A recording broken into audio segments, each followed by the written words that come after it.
If I told you that you could reduce your toxic exposure by 70% just by making informed choices about what you eat, breathe, and put on your skin, would you believe me? Welcome to Thrive on Plants, where we empower you with evidence based strategies to take control of your health. I'm Dr. Daphne Bascom, and today's conversation is one that could fundamentally change how you interact with your environment in the best possible way. Our guest today is Dr. Aly Cohen, a triple board certified physician in rheumatology, internal medicine, and integrative medicine. She's the founder of the Smart Human platform and the author of the groundbreaking new book, Detoxify. But here is what makes Dr. Cohen truly special. She doesn't just study environmental health from a distance. As a rheumatologist who's been in the trenches for over 2 decades, she's witnessed firsthand how everyday chemicals impact our immune system, our hormone health, and our vitality. In this episode, Dr. Cohen breaks down her revolutionary 4 A's framework: assess, avoid, add, and allow. And this framework makes environmental health accessible to everyone, regardless of budget or lifestyle. Today, we'll talk about everything from why BPA free doesn't mean safe, to which frozen vegetables can actually be better than fresh, to why perfectionism might be the most toxic thing in your home. Now, before we dive in, I want to ask you something. If this conversation empowers you, and I know it will, would you take 10 seconds right now to hit that subscribe button and share this episode with one person who needs to hear it? Because here's the truth: the more people who understand these simple, practical strategies, the healthier our entire community becomes. Your share could be the catalyst that helps someone finally understand why they've been feeling the way they have, and more importantly, what they can do about it. So now, please join me in welcoming Dr. Aly Cohen to the Thrive on Plants podcast. Dr. Aly Cohen, welcome to Thrive on Plants. I'm so excited that you were able to join us today. Well, thank you so much for having me. I always like to start with the why because I think the why is the foundation for why who we are, why we do what we do, and what excites us about getting out of bed every day and continuing to have these conversations. Why is the concept of detoxification, toxin awareness important for everyone listening or watching today? So I too agree with the why. And in fact, with all the educational work I do with, teaching other physicians and high school and college students, I have just come to learn that if you don't understand the why, you don't invest in the recommendations or the information, it doesn't hit you in your heart. So what I've been able to kind of show people in with my best of my ability is that no matter what information that might feel overwhelming about this topic, that you take on this process as a journey, as a personal journey, that there's no race, there's no comparisons. This is something that everyone has to feel on their own in terms of what changes they think are compelling enough to make and then how to employ them. So the why for me was, really giving people the tools Mhm. to do what I had to take 16 years to figure out. I talk about in the book about having, two young kids that, 16, 17 years ago and a dog that became sick. And then the dog being so young and actually having an autoimmune hepatitis diagnosis, which is unusual for dogs and particularly this breed of dogs, golden retrievers. I, as a new immunology fellow in rheumatology, really took it upon myself to try to figure out why he was getting sick with such an unusual autoimmune disease. And as I began to understand what he was eating and drinking and whether his plastic toy in his mouth could be harmful, flea and tick collars, we live in New Jersey, so all of the pesticides that are sprayed right outside my door.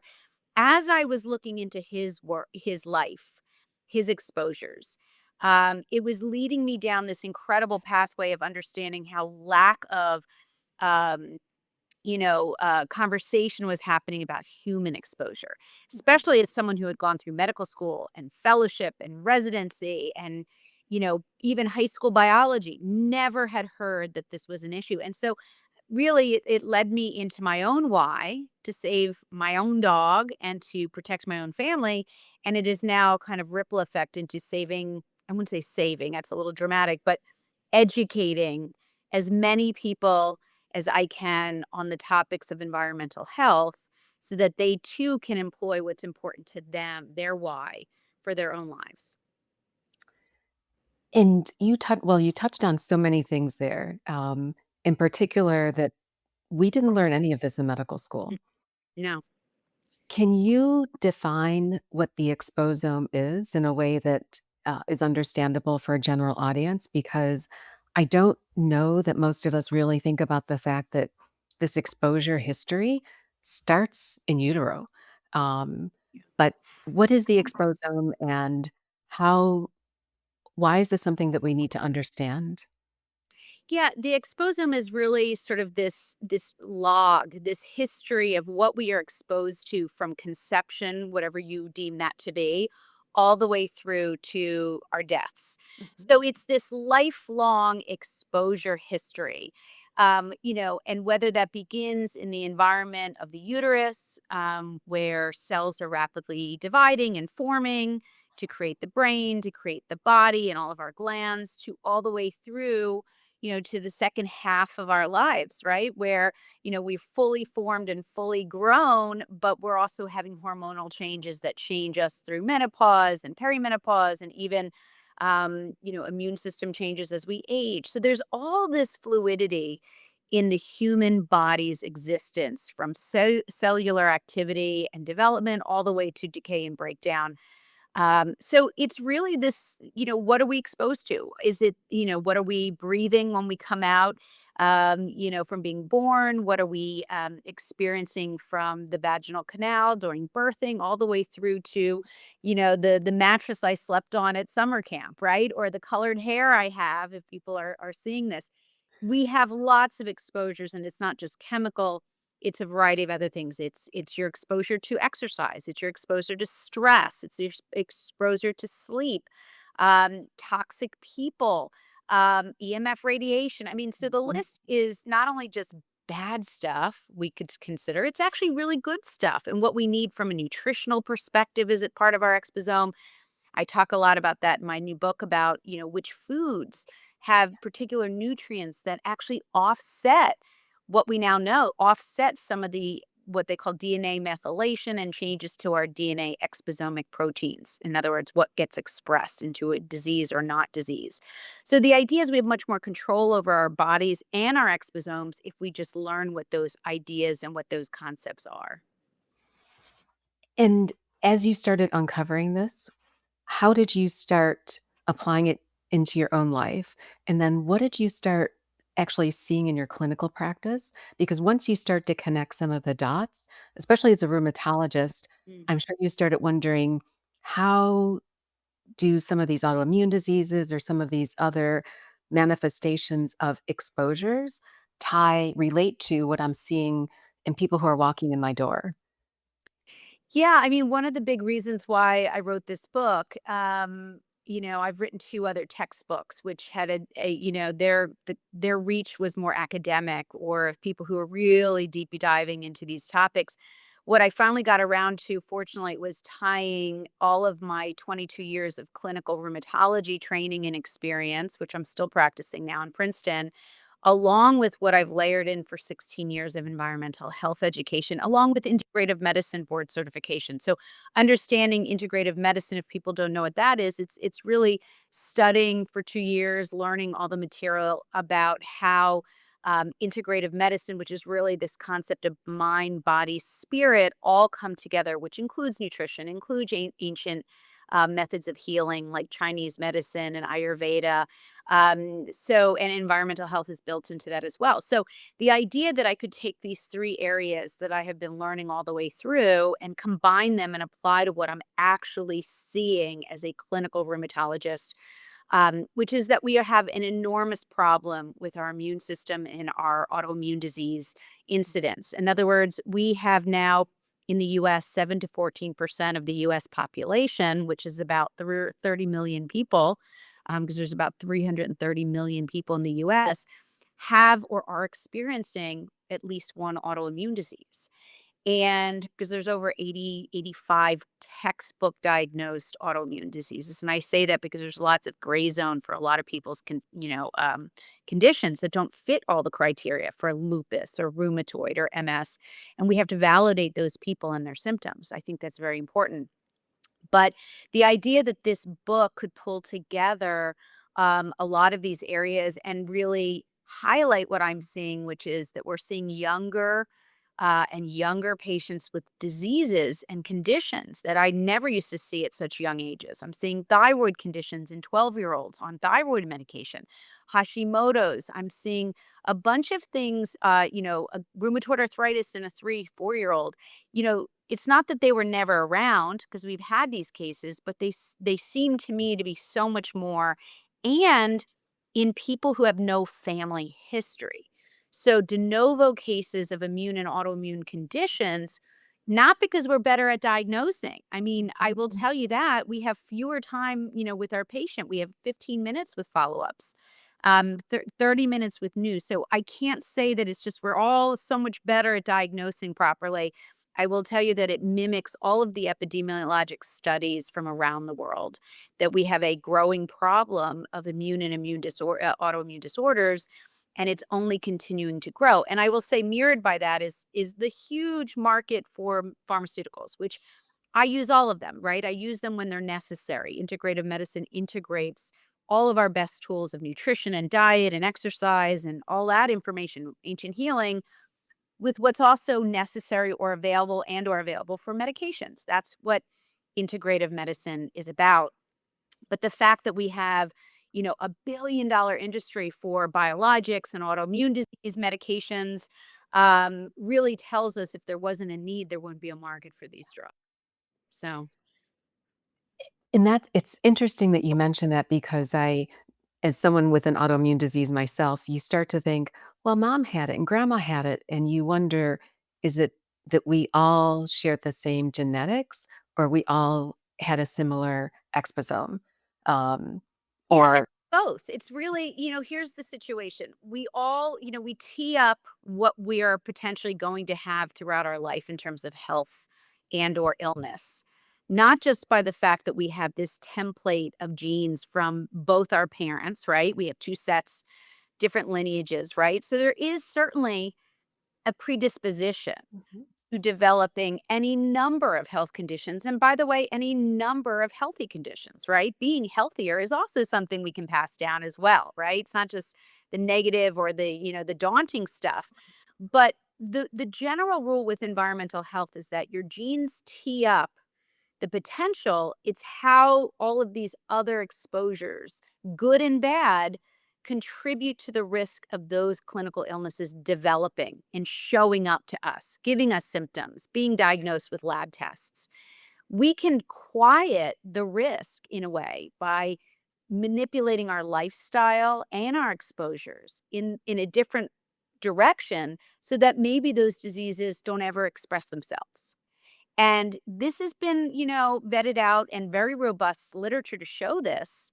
And that's what I'm trying to show people with the work that I do with schools and education and posting on the Smart Human, which is my platform, and the books I write, because it's about shouting on mountaintops that we have far more control over our health and can change the destiny of our health future by the choices that we make, even every day.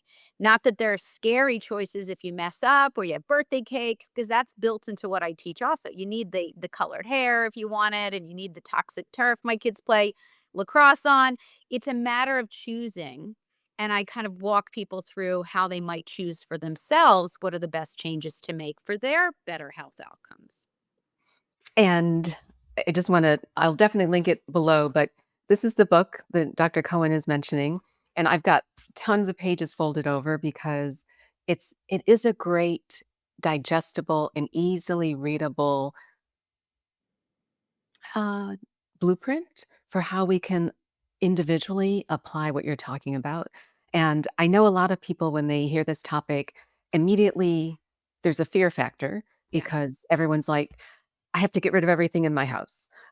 Or there's a feeling like if I can't do it perfectly, I'm not going to do it. right.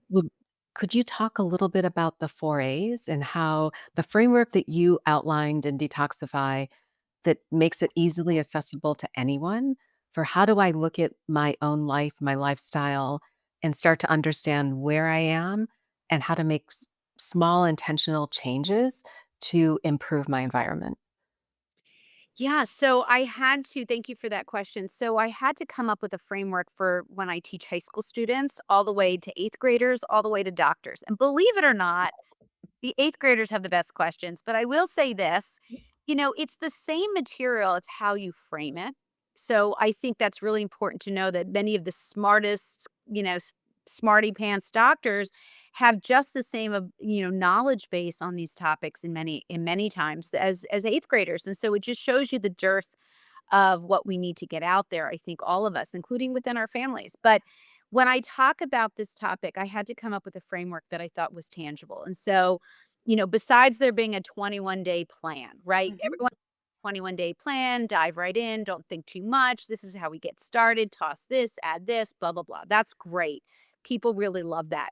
But the why is actually built on the 4 A's of environmental health navigation. And so these are the 4 A's. The first one is assess. Assess means let's see where we start from. Let's have this 50 50 50 question, put a one or a zero assessment that's not judgmental, that's not trying to shame you, but kind of gives you an idea of where you're starting this process. And so it's very simple questions, like drinking water, do you filter it or do you drive through, polluted cities, some days of your week and what's your commute like? Or do you dry clean your clothes or some things of like that sort? So very simple questions. Assess is where we begin. The second A of the 4 A's of environmental health navigation is avoid or swap. So the avoid is saying to all of us and maybe rethinking marketing in the US, right? Do we need 10 different cleaners in our home? Bathroom cleaner, surface cleaner, window cleaner, oven cleaner, sink cleaner, carpet cleaner. I mean, if you think about it, it almost sounds silly, but most of us don't stop to think about it and really question whether or not we just have too many products in general because these chemicals are not regulated in this country. That's a very important part of this. The chemicals in our cleaning products, cosmetics, most of our food, additives and preservatives are not required to have testing for safety or toxicity before they go into those products. So avoid is a general, do we need all this stuff? And then swap is for the stuff we love, we like, we want to just find safer versions. Boom. And here are a bunch of resources to look those up and find them. The third A, so we have assess, avoid, or swap.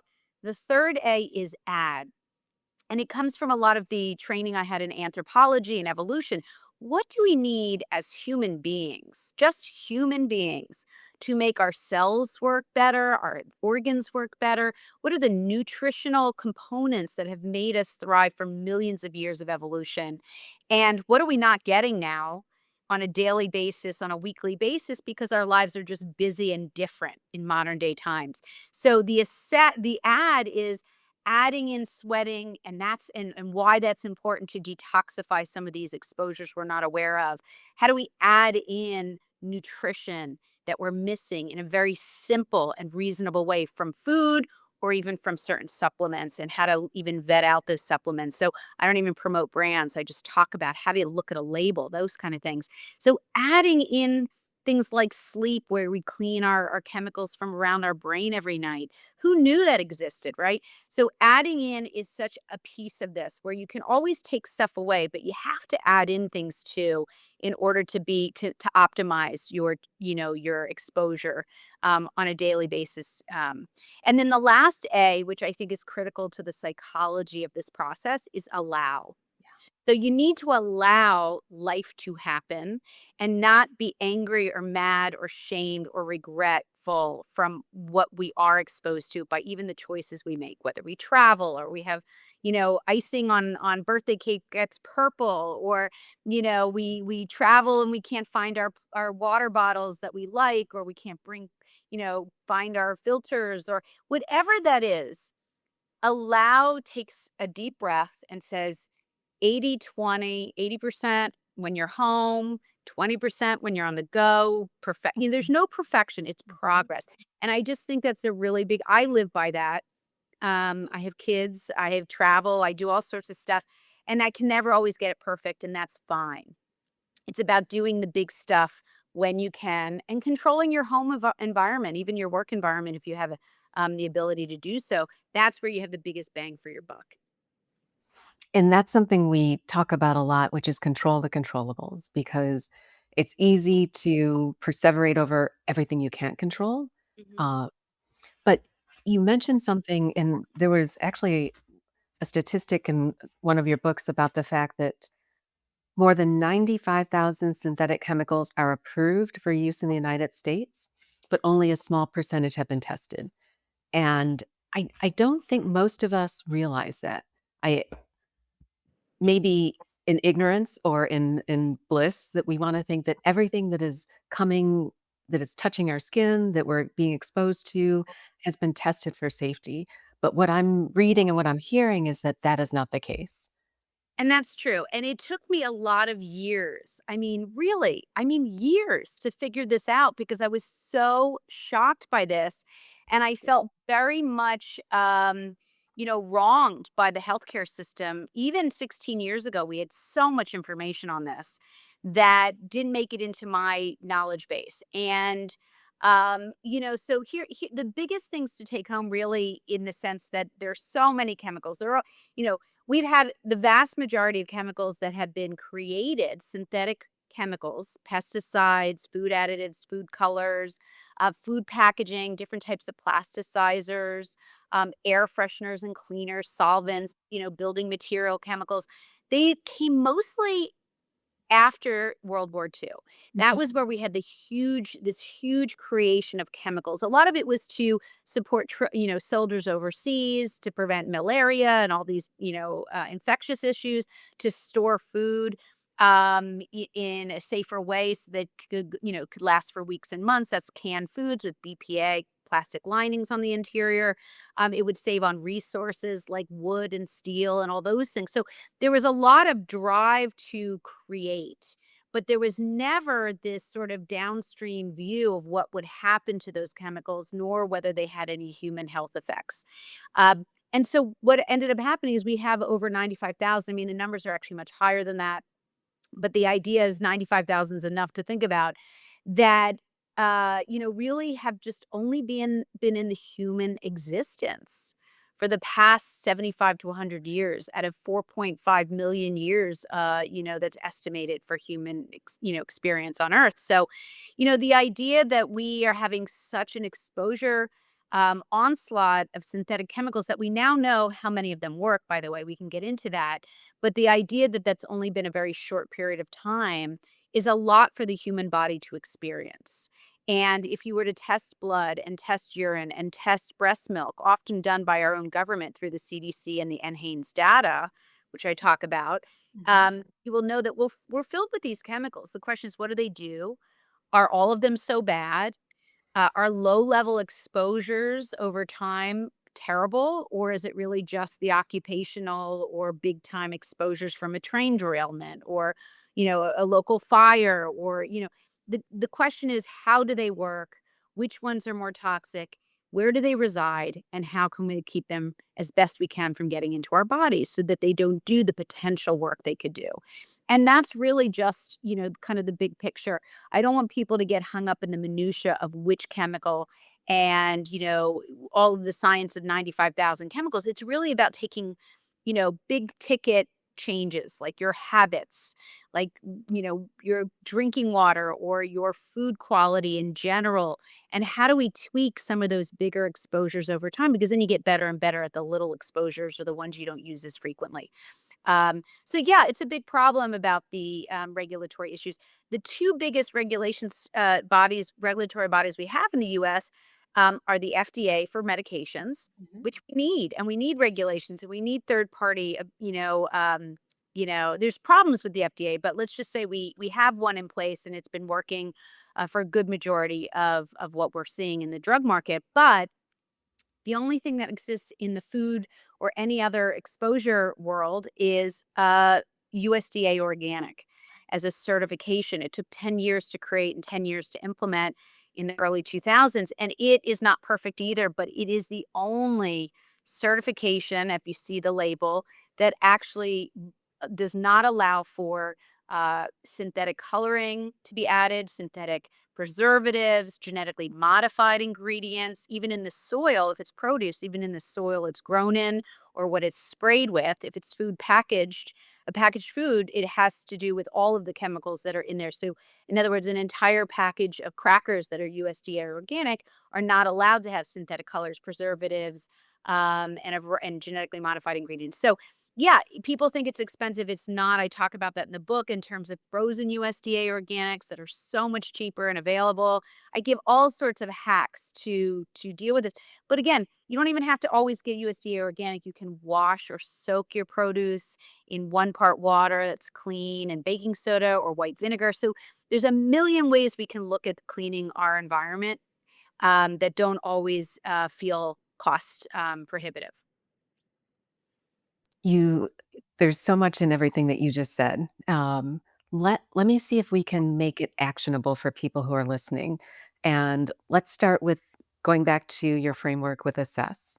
Mhm. So if and this is a great time to think about it because we're coming into the holiday season. We're going to be home more. We're going to be bringing things into the house, whether it's food, plants, gifts. So if next week, getting ready for the Thanksgiving holiday for those of us in the States, I have 15 minutes to sit down and I just want to assess my environment.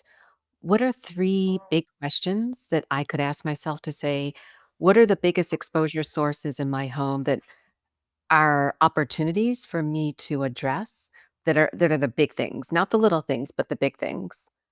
Yeah, I think a lot of easy stuff is just not buying stuff or getting it out of your house to begin with. For instance, plastic Tupperware, plastic serving utensils, plastic. We love our plastic. But actually plastic leaches into our food and the drinks that we drink from. So, and even it took a year after I got rid of my nonstick pan, for instance, and especially we're talking about the cooking season. Nonstick pans are generally not very good for us because of that nonstick coating is actually laden with a bunch of chemicals that we know affect the human immune system and hormones and can disrupt a lot of things. And that's in the book if you want details. But the idea is that it took me a year after even swapping out my pan to realize that I was, cooking foods with plastic spatulas. Like I just wasn't thinking. So I think it's a journey for everybody. Yep. But really taking things out of your home or not buying it in the first place is the most cost effective way to start because really you can get one stainless steel pan, you can get a couple glass Pyrex, whatever you want Mhm. to call it, storage containers that also are used for the microwave. So there's not a lot of lift there. Um, I often think about cosmetics and personal care products that when you look them up, or you can even make your own. I have do it yourself recipes for, just homemade deodorant. You can do this very quickly and then, or at least over the course of a very short period of time. And then you can always wait a month or two and then work on the next big topic. In terms of other loads, I definitely emphasize food quality and trying to reduce processed foods as much as possible. Trying to make things from scratch is not always easy with our lifestyle, but we can certainly find cleaner, versions of what we want if we just read labels and start to think about that. But whole foods are always better than processed foods in general. And then in terms of water, I think we underestimate the value of clean water. And I think any type of filtration is better than none, whether it's a pitcher, which has like a carbon block, or a refrigerator door is carbon block. Water moves through quickly, so you don't take off as much stuff from that water as you might find from, say, a reverse osmosis water filter. Those are now $275. So they've come down dramatically over the last decade. So the idea is that you want all options on the table so that you're comfortable with the decisions you make and understand what the value is to making some of these changes. And hopefully I laid that out pretty cleanly in the book. You did. And it's I mean, I would encourage anyone who hasn't read it to read it because the book is very simple and there's no fear, there's no shame. It really is, here's what you can do, but to your point, it doesn't have to be everything at one time. Mm-mm. And, getting back to water, because water is something that we are all exposed to every single day. Is it is it even worth me testing my local water, or should I just assume I would benefit from a carbon filter or a reverse osmosis system just in general?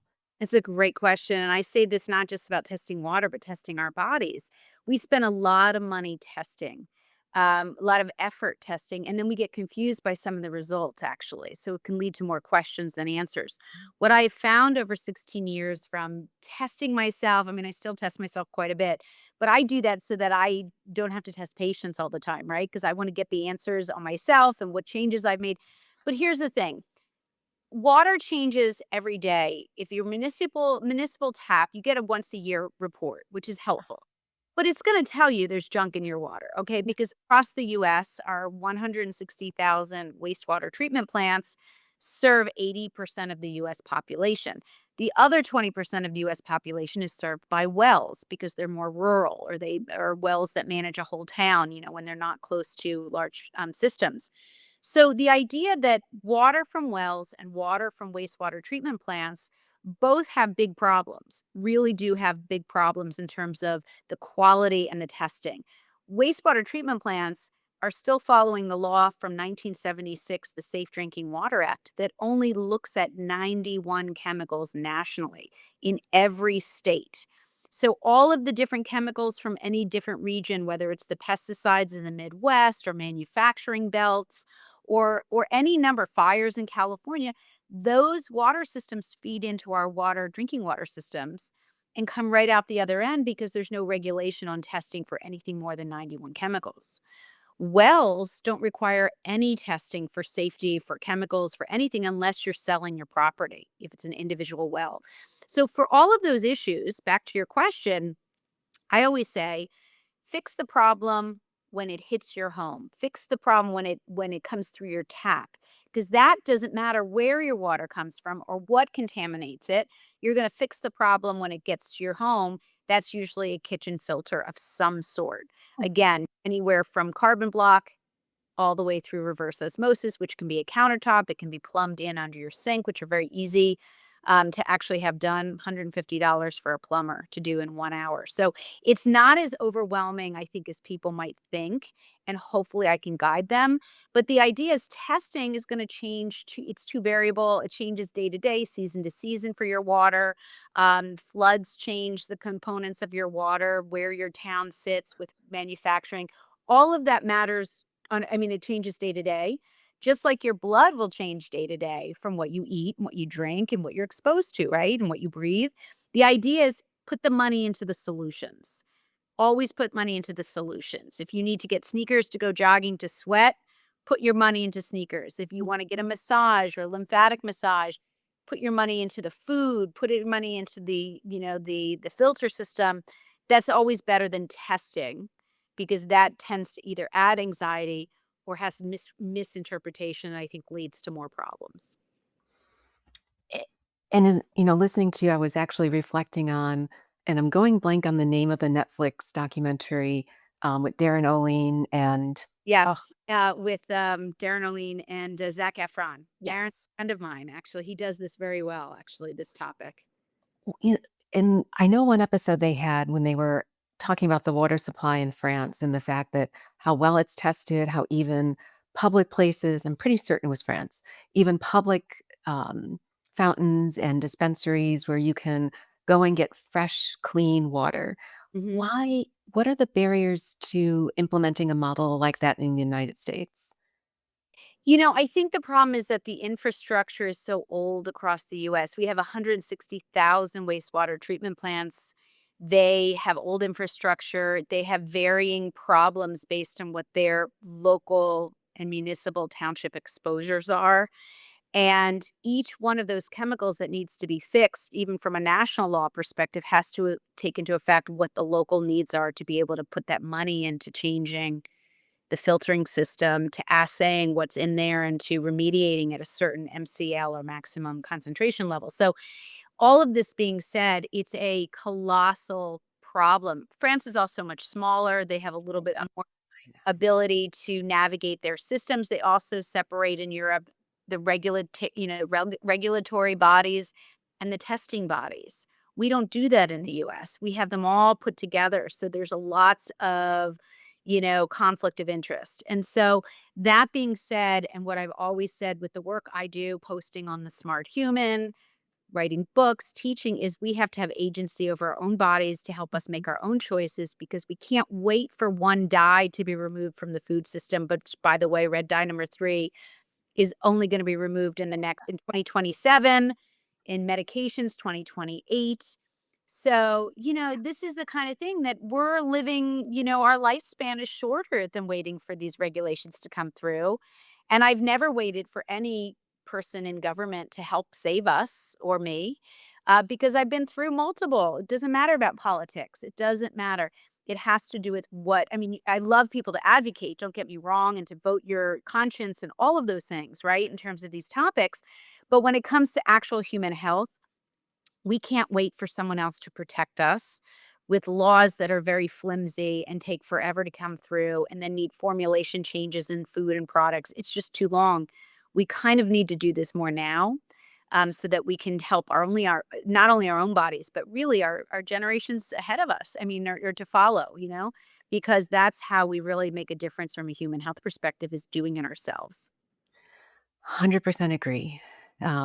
It's sad to say no one is coming to save you, but there's so many things that we can do on an individual basis.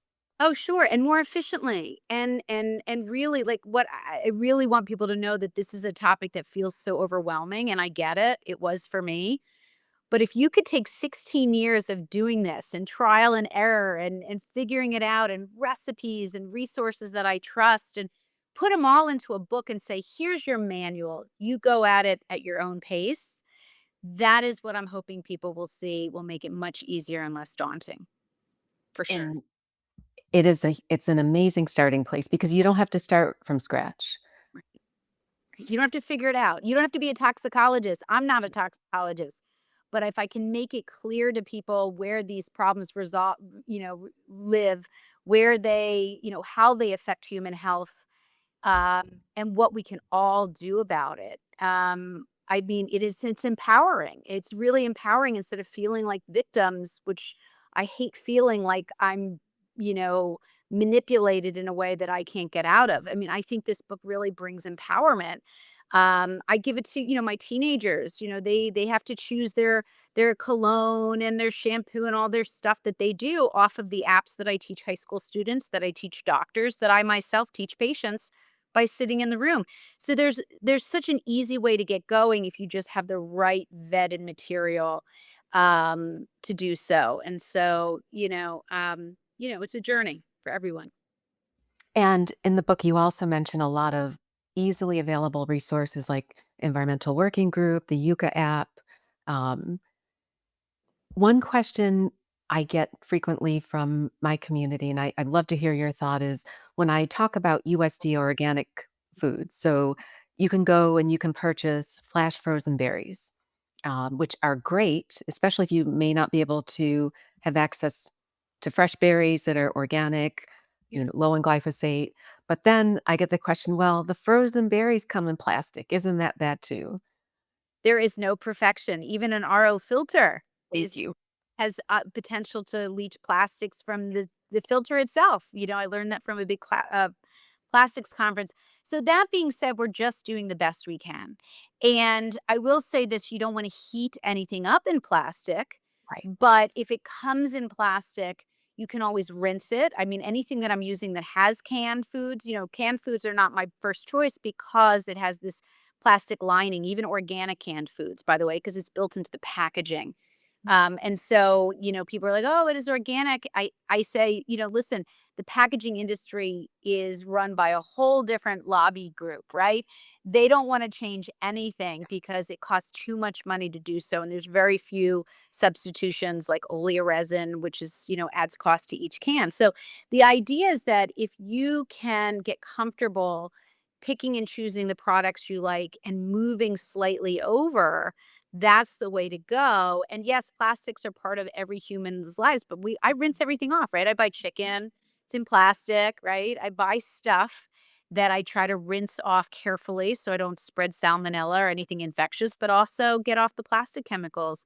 I think there's logical ways to handle the world we've created, and unless you're growing your own food in your backyard and killing your chickens and your pigs, on your own and know where they've come from and what they've eaten, it's a very, not many people have access to that. So I want to be realistic too.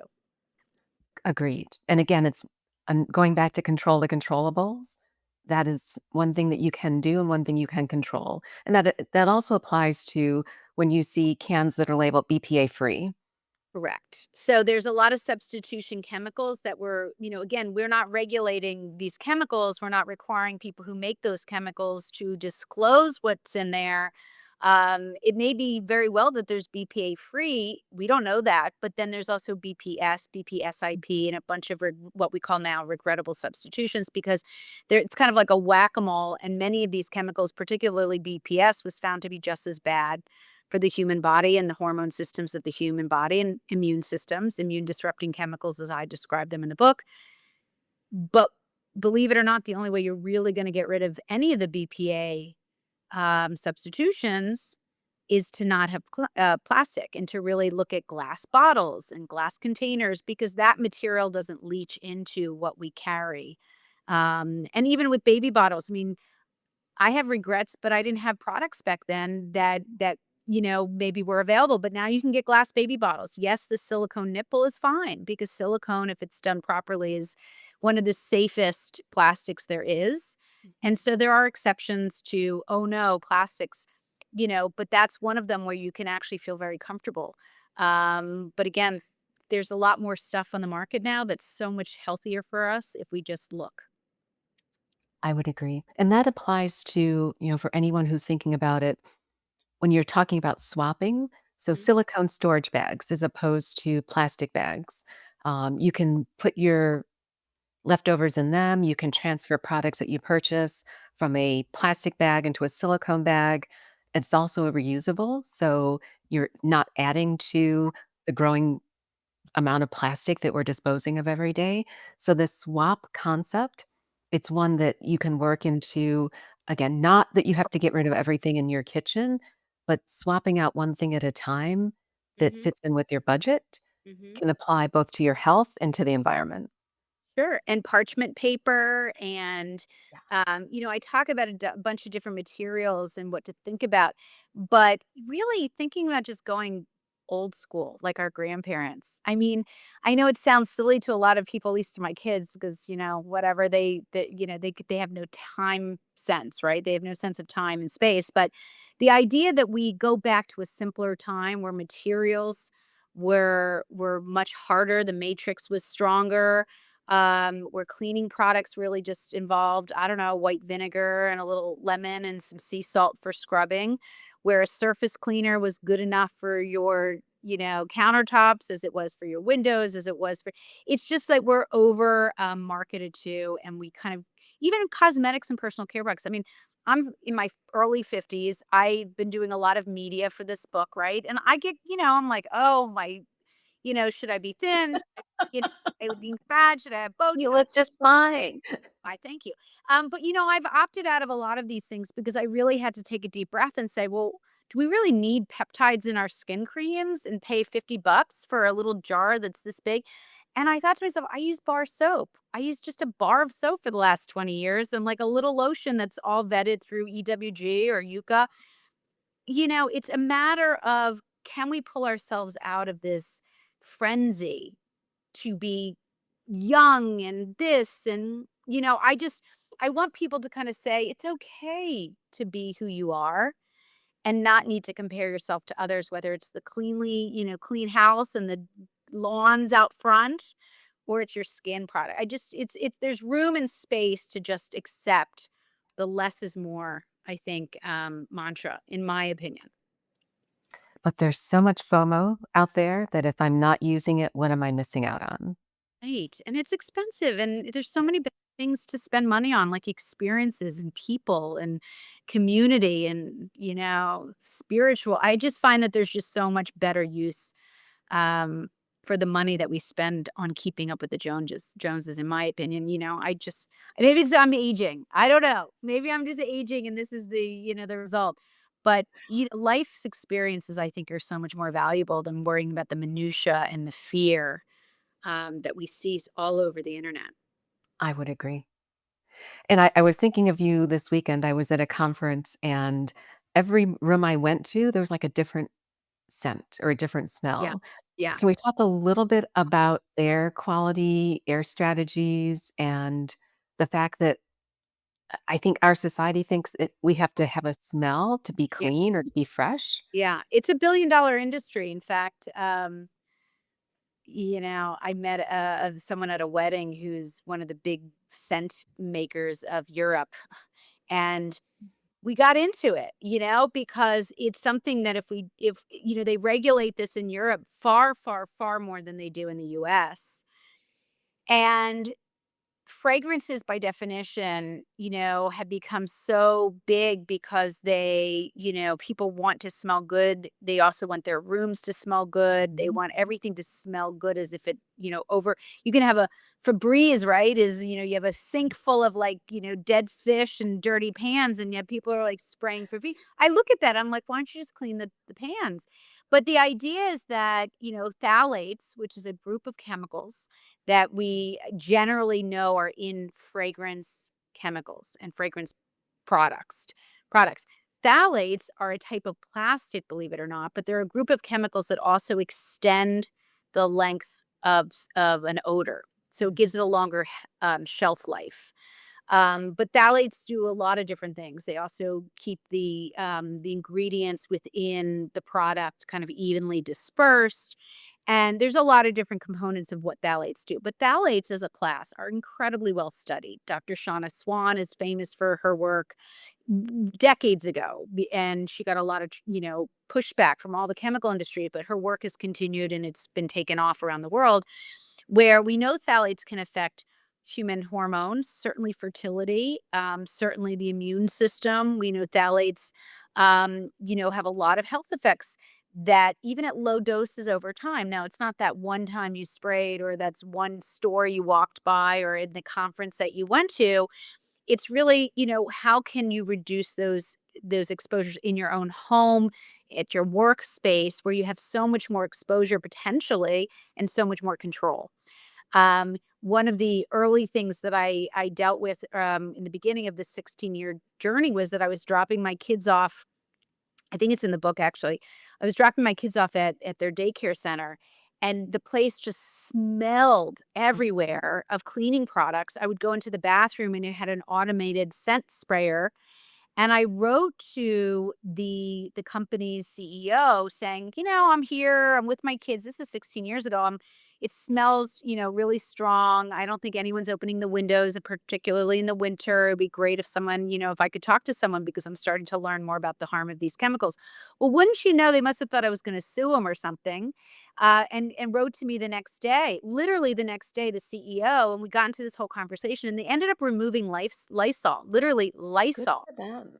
from 2,000 kinder care operations. And I'm proud to say that, and they can certainly attest to that. They also figured out that they were having the teachers concentrate the cleaning products themselves and were not doing it appropriately. So they were having so much more concentration of these chemicals that the teachers themselves weren't aware of. They were handling them, and they were sort of staying on all the surfaces in these closed Mhm. environment, because that's how we live now, right? We have tight doors and windows, and we don't have a lot of open air and plants and those kind of things. So, long story short, it turned out that that inquiry, in a very warm way, led to some really good change. And I encourage people to to ask questions and reach out, because that one experience changed a lot of what I do now, because I see how you can make change just by asking the right questions. And so phthalates are something we should be thinking about. Candles, incense. I took a whole drawer of plug-in, ocean spray and, holiday breeze and Uh-huh. all of these fancy things that are nostalgic. I just dumped them all. That was in the book. So you can get safer versions, by the way. So that's the punchline. And, I mean, Thank you for highlighting that story because it reminds people that you as an individual can have an impact. I think a lot of people feel, what is my letter? What is my voice? I'm just one person amongst millions. But if someone listens, like removing the Lysol or helping understand that we don't need our children exposed to these chemicals, these foods, whatever, you can make a difference. Oh, for sure. Even within your community, even within your family as a community. I mean, I have patients and people online who follow the smart human who write to me all the time and say, I took this book and I handed it to, my whole family. So one copy went to 30 different relatives. I'm thrilled by that because Mm. to me, what is the point of writing and doing this work if it doesn't get out there and make a difference and potentially help people lower their risk for a variety of health conditions or even manage their current inflammatory conditions? As I talk about with patient cases, I have a rheumatoid patient in there.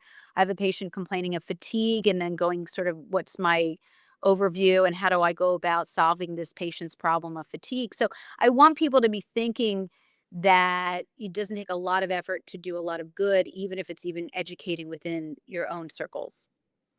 We call it the ripple effect, and 100% agree. Um, you mentioned phthalates, and I would love to talk about one other chemical term, obesogens, Mm. because a lot of women in our community are, you know, 35 to 85, going through midlife, Mhm. uh, struggling with that messy middle, maybe having struggled with their weight for many, many years. But the concept of obesogens is probably something that most of us never heard of. What are they? And could they actually be contributing to weight loss resistance or even just my ability to be at a healthy body composition? For sure, and you nailed it because here's the thing, we think about calories in, calories out. We think about even when you get to this, the idea of good calories versus bad calories. You can have, an egg versus, a Cheeto, and they might have the same calories, but which ones are better calories for your body? Which ones are better fuel for your body?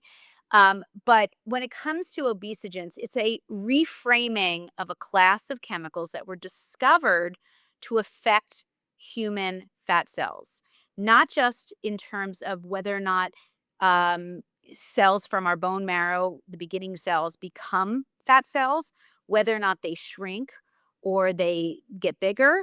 Some of these chemicals, what they do is they decrease something called adiponectin, which is part of the fat cell process. And when you decrease adiponectin, which is an anti-inflammatory hormone in the body, you're actually increasing inflammation. So we know fat cells in general are inflammatory in general. They hold on to a lot of chemicals very well because chemicals are lipophilic. And it turns out that this can stymie our process of weight loss, even healthy weight loss in doing all the right things, right? Because you can, run 10 miles, but if you're still having chemicals that are in processed foods and, arguably even in other areas such as, pesticides on produce, you're offsetting not just the chemicals that affect your cells, but even the gut microbiome and all of the bugs that are in our gut that are meant to work for us. I talk about this book in ways where you can get your certain components of your human body to work for you. You're paying them with good stuff so that they serve your immune system better, such as the gut microbiome. So the way these obesogenic chemicals work is multifactorial and different mechanisms. But ultimately, the punchline is if you can reduce exposure into your body and not eat them and drink them, you likely are going to have better results with your attempts to lose weight. Won't be perfect. It's not the solve all material, Right. but it's a component that no one really either knows about or doesn't know how to employ to their benefit.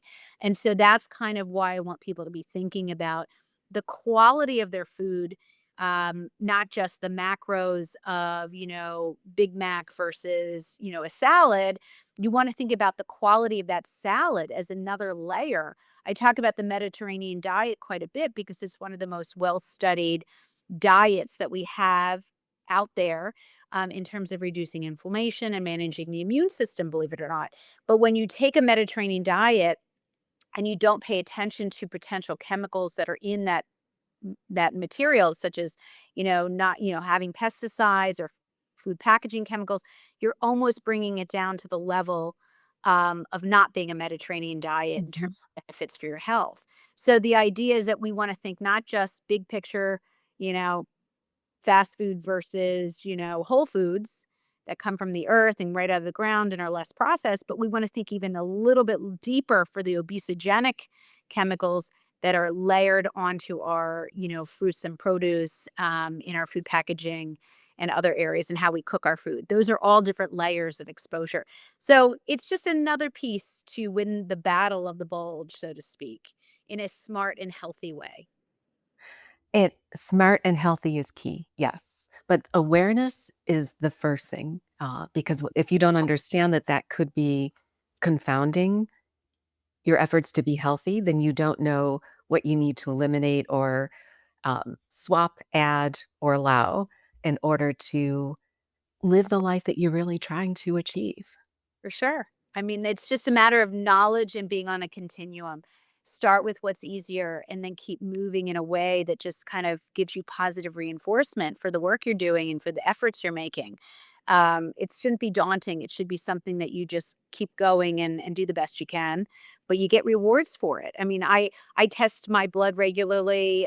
Some of my patients, a lot of what I put in the book is insurance covered codes if you want to test for heavy metals. I always wondered, why are we paying so much out of pocket for these specialty labs, which, by the way, I have in the book, very reputable specialty labs for chemicals and a variety of cancer, testing and all that. But I wanted people to say, look, if you have insurance, why don't we use it? Here are the codes to look up these very basic cancer markers. Here are the codes for very basic chemical testing. If you can hand that to your doctor, your healthcare provider who can write a prescription, why not use it in your for your insurance with these codes that justify them being tested? And that is a big part of, the cost savings that I want people to be thinking about, that this is not a costly endeavor as much as it is a clever endeavor. Clever, not costly. Yes. Yeah. And it's interesting because after the so I what, maybe 2 or 3 weeks ago when Consumer Reports came out with the report on protein powder, I had some of our community reaching out to say, "Should I get my lead level tested?" Well, maybe yes, not just because you eat protein powder, but knowing some of these data are helpful to understand your starting point. Um, Not again from a fear perspective, but I like the list that you have in your book around here are some key screening tests that you may be interested in having that conversation in a shared decision making fashion with your provider to say, would it be beneficial for me to have these tests at my annual wellness exam?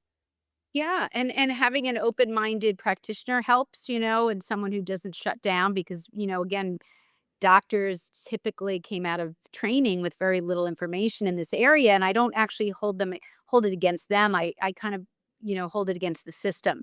So again, working with your practitioner in a healthy way is really great. And if you're not satisfied, I often say, think about other people to help you. But to your point, it is shared decision making. You don't want to run out every time there's a media headline to go get tested for this, that, or the other. And I post, by the way, the smart human, and I will say this is because I meter out very carefully what I post so that I don't create fear for fear's sake. Mhm. I create inquisitiveness and knowledge so that you can do these. I don't post anything that doesn't have solutions, or else I don't post on it. And I do talk about the market and what people should be thinking about when things like protein powders get tested and what we should do. There's chocolate that's tested every year, consumer report. Do we give up everything? I love my chocolate. So, the idea is that we just got to make smarter choices as to what we choose and why and how to do that without feeling like you have to just, as you said, give up everything. So, yeah, I mean, I know that study. I posted on that study. It was very limited, but it was very telling. And even some organic companies were caught up in, Mhm. right? But the idea was that you have to be thinking, is protein powder the way to go anyway? Maybe we should be stepping back and having whole protein. And maybe instead of powderizing and, protein bars and protein shakes and protein this and the other, maybe we should think anthropologically to have real whole protein. And I just boiled 14 hard boiled eggs that I'm going to enjoy throughout the week. So, there's lots of different ways to do this in a healthy way. But it goes back to your comment about we're marketed to for a lot of these things. And, the same when you're thinking about solutions. So we're marketed to about detox, detox this, detox that, detox tea, detox Yeah. colonic, detox. What are your thoughts on some of the marketing around these detox products? Because again, your framework is very simple and it's things that we can do without. Maybe I could add a sweat session where am actually putting on my sneakers and running. Do I necessarily need to purchase an infrared sauna or something Right. like that in order to detoxify my body? Yeah, I live the way I teach. I mean, I have an RO filter in my kitchen, and that's it. I have a full house filter for $10,000 because my showers have maybe a carbon block, or I don't even have them in my showers. I want people to think, what are the highest yield when we detox? And by the way, it was very hard as I hold up the book. This book, naming this book was literally important to me based on what you just said because there's so much marketing around detoxifying as if like, all these, different more fringe like behaviors are going to do the job more than just the regular choices we make every day. And so my pushback on that was not only to name it detoxify as a verb, because I believe it should be actionable, not so much just a noun, but I wanted people to think of the highest yield changes to their body. Clean water, because our bodies are 85% Mhm. made so much sense to me, but no one writes about water. No one talks about water. There are water diet books. It's $1 billion food industry. But when we don't think about water, which is so accessible to be cleaner if we think it through, to me, that's the number one way to detox. Keeps your kidneys healthy, keeps your lymphatic system moving. When we think about, food quality, when we think about getting enough sleep to detox, right? We're detoxifying while we sleep. We have this lymphatic system that's remarkable at cleaning out chemicals. Um, when we think about stress and how that affects the pH of our gut microbiome and working the gut brain connection and understanding how we can really harness all the good of our gut microbiome to work in our favor for our immune system and, managing all sorts of nutrients. We have so much at our fingertips that don't require fringe behaviors. And I say not fringe in so much a negative way because there's some cool stuff out there. But I think you need to think about it. What's the simplest, lowest hanging fruit to work with first? Which and I'll I'll start to wrap up because I'm thinking about all the other things that we could talk about, but I think it ties back to making all of this equitable and accessible. So you don't need thousands of dollars or you don't need to get rid of everything in your home. Some of these actions, these implementations that you're talking about in your book, they may cost $0, they may cost $5, Yeah, but they're all things that are accessible to all of us. for sure. And that's something I've had to learn over 16 years, right? When I'm lecturing in certain environments and certain people and certain demographics versus others, my message has to resonate to everyone in that room or on that podcast because it can't just be solutions for the rich. It Mhm. can't just, I mean, some of the most toxic, cosmetics that cost a fortune are the most, craziest, but the people who buy them have no better knowledge than someone who's buying, a one on EWG's, a lipstick from one on EWG at local CVS or Walgreens. Believe it or not, it's a remarkable, interesting disparity in terms of knowledge base and money. That even people who think that they know and are buying products that are cleaner because they're more expensive has nothing to do with the toxicity level. So there's a democratization, I think, of understanding how chemicals work across every socioeconomic background. And there's also ways to implement and intervene in those demographics in a very reasonable way. And Dr. Cohen, there are, the conversations this year in particular around health span and lifespan have really exploded. I think everyone is those words are now part of everyone's common vocabulary. Where does toxin awareness, detoxification, in your mind fit into optimizing health span and optimizing lifespan? Well, the thing is, when you reduce exposures, you reduce risk for a variety of health conditions, things that are, scary, like autoimmune and cancers, but also things like eczema and allergies and asthma exacerbation for people, who really don't handle either, air pollution in their home or even outside. The idea is that you have a chance to intervene. And so when I think about this concept of longevity, and I understand the push towards muscle strength, which by the way help to churn up chemicals, right? Because Mhm. you're using your muscles to not only get strong and help your bone structure. As a rheumatologist, makes your bones stronger, and osteoporosis prevention. I get all that, but you're also churning out the exposures that you don't have always control over. And that should change in a way that you can control to some degree your outcomes for longevity, right? Because they all play a role. And I'm just offering this one piece of environmental health to this big conversation of aging well. Yeah. 100% agree. But it has to be part of the conversation. For sure. I think we're most of us have an inkling there's a problem. We just don't know how to go about it. And I was hoping that this would be really helpful at this right moment in history, right? Where we're getting a lot of attention, right? I'm okay with attention on environmental chemicals as long as we're not taking it to a point where we're politicizing it or we're making it, um, you know, this is a human problem. This is a human existence problem. It's an anthropology problem. And therefore, everyone's welcome to this conversation for sure. Drop the mic right there.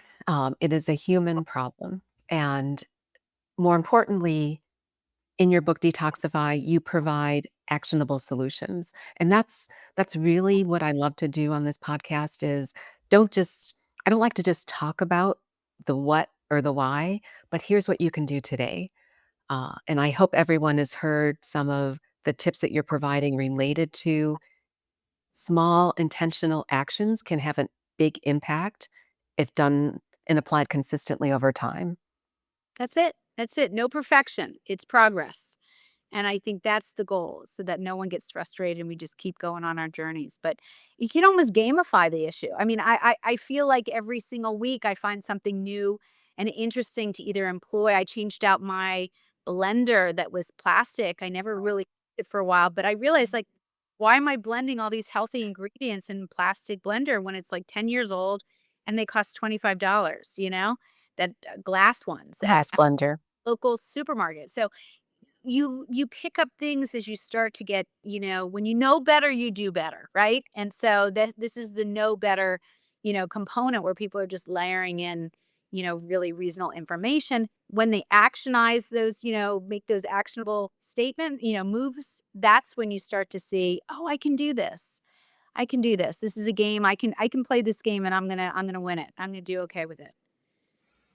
And talking about game, I would love to wrap up today with a few lightning round questions to help to get Sure. your perspective on some questions. Sure. Absolutely. What is one household swap you wish everyone would make first? Get rid of plastic containers and plastics. Super easy, super cost effective. What is your under $100 purchase that made a big difference in your life and the life of your family? Under $100 purchase. Ooh, that's exciting. I don't know, stainless steel pan. We've used the That's same yeah. one. Mhm. Not a big deal. They're everywhere. And for those of us that still have the Teflon ones, that could be one of the first things that you think about swapping out first too. Holidays are coming up, right? No. Talking about the holidays, and again, in Detoxify, you have a whole section as part of your 21-day challenge. You've got lots of different recipes, like your blueberry chia seed pudding, which I love those two together. But what is your favorite plant forward meal that helps support detox pathways? So every single day, I have a salad with my favorite lettuce that's washed USDA organic because I'm too tired to go take a head of lettuce and it's pre-washed, so I'm lazy. I keep moving. And I put tons of toppings that are usually frozen. I mean, some of them are frozen, some of them are fresh, depending what's around. But my salad is sort of like my main hub of the day. Mhm. And I make sure I have cruciferous vegetables in there, because they're very good to turn up the liver enzymes that help with a lot of these environmental chemicals. I have a decent quality protein of some sort. I take pictures of my salads at work at 7, 8 in the morning sometimes just to post.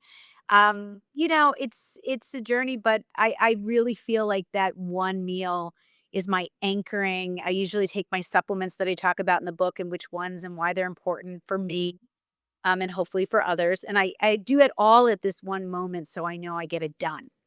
So yeah, I would say that a big salad with all my favorite stuff is a way for me to feel like I do one great thing a day for my body. Love that, especially from someone who's plant positive. Yeah, Uh, absolutely.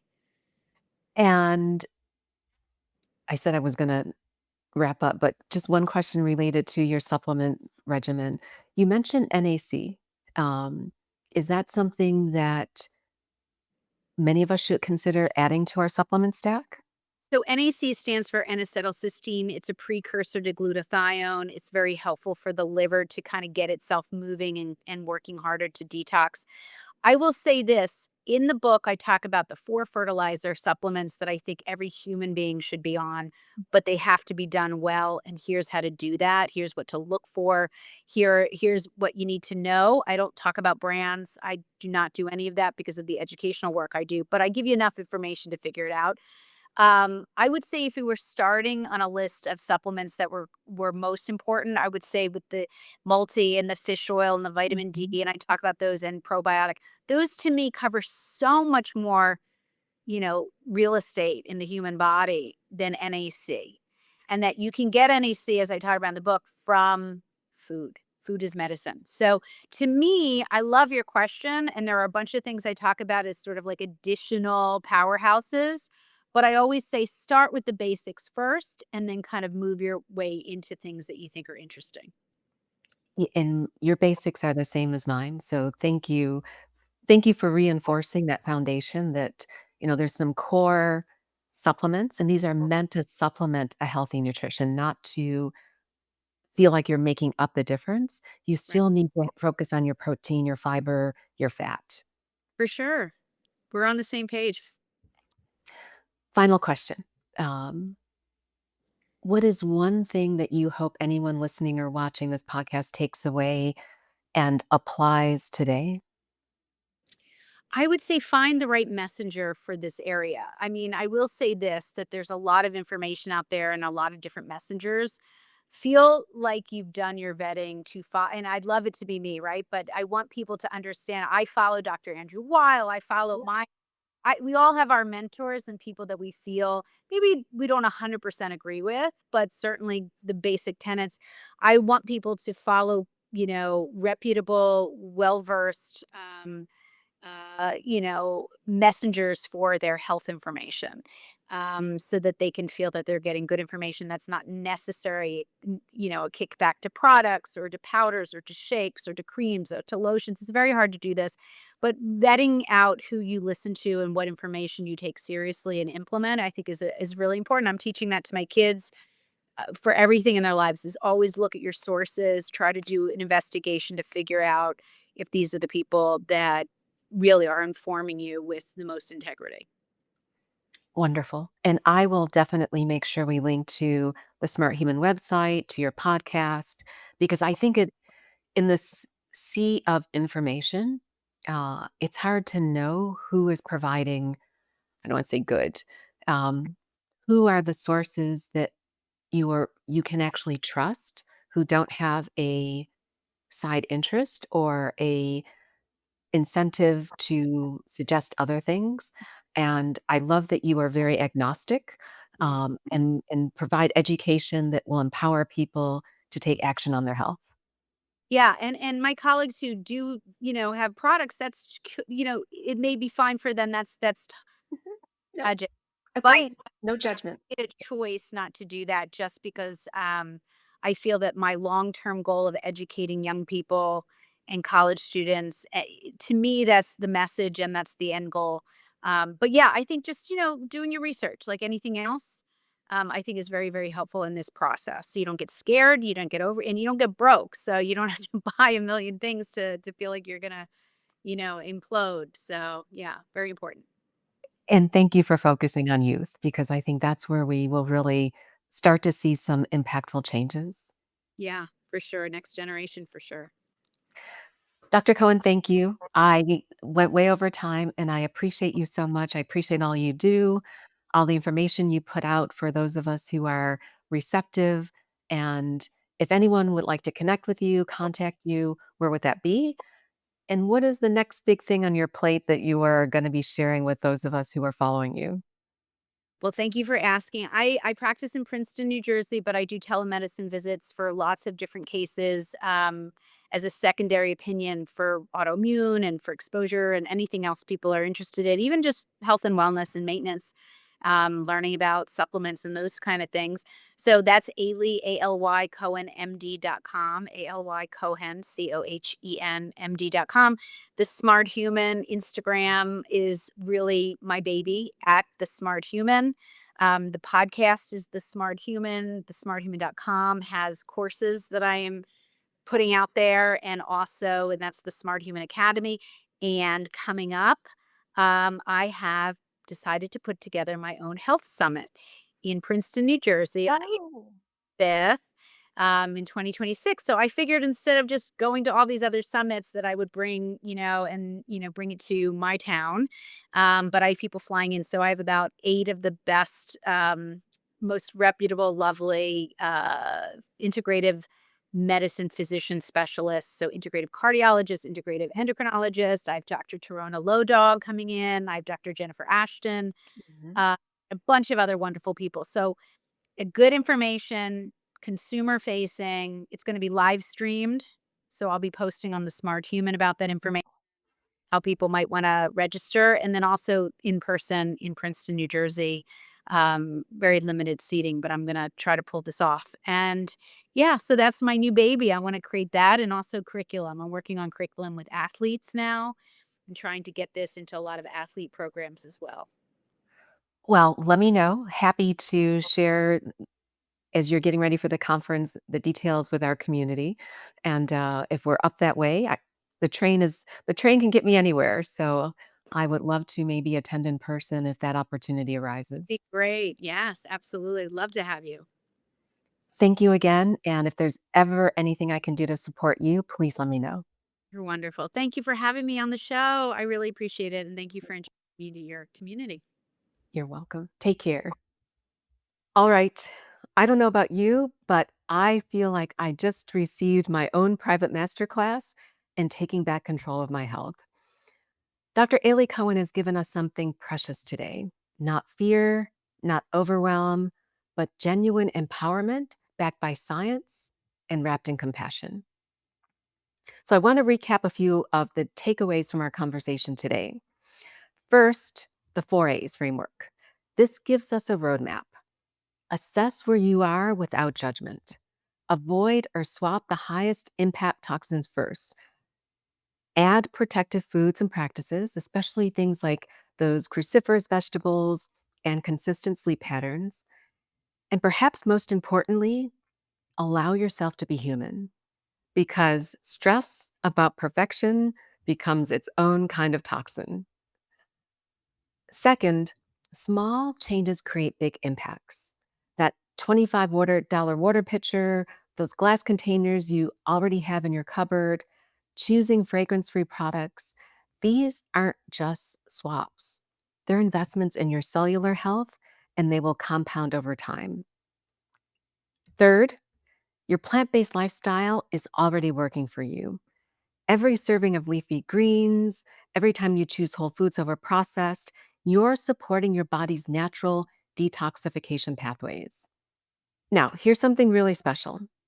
Dr. Cohen is hosting her first ever Environmental Health Summit on April 5th, 2026, in Princeton, New Jersey.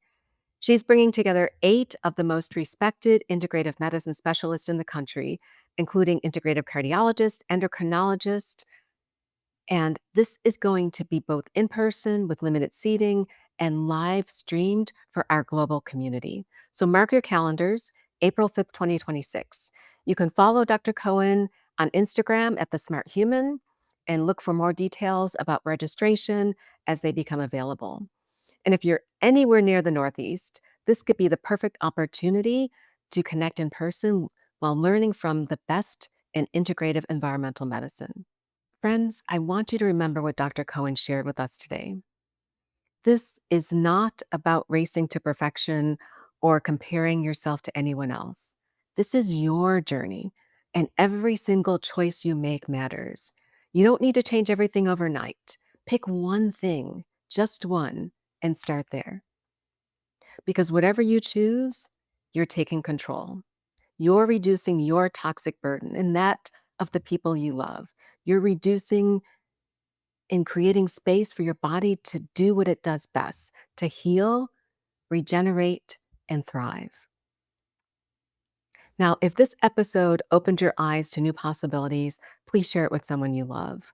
And if you want to do a little bit of a deep dive into toxin awareness, we recently completed a healthy haven home, a home for the holidays masterclass series on our Thrive on Plants community. And you can learn more about that at thriveonplantslife.com. You can also subscribe to the podcast so you never miss any of these empowering conversations. And remember, you're not just removing harmful substances from your life, you're creating an environment where your best health can flourish. So, until the next time, and I know there will be a next time that we get together, please keep thriving on plants and living with purpose. Take care. The information shared on the Thrive on Plants podcast is intended solely for educational and informational purposes. It is not medical advice, and it should never be used as a substitute for personalized guidance from a qualified healthcare professional. Always consult with your physician or healthcare provider before making any changes to your nutrition, exercise routine, supplement use, or your overall wellness plan. The opinions and advice shared by our guests are their own and do not necessarily reflect the views of the Vegan Gym or its team. While we aim to bring you high-quality, thoughtful conversations, these perspectives are not intended to replace professional medical care. Thanks for tuning in, and remember, you have the power to thrive on plants and live with purpose.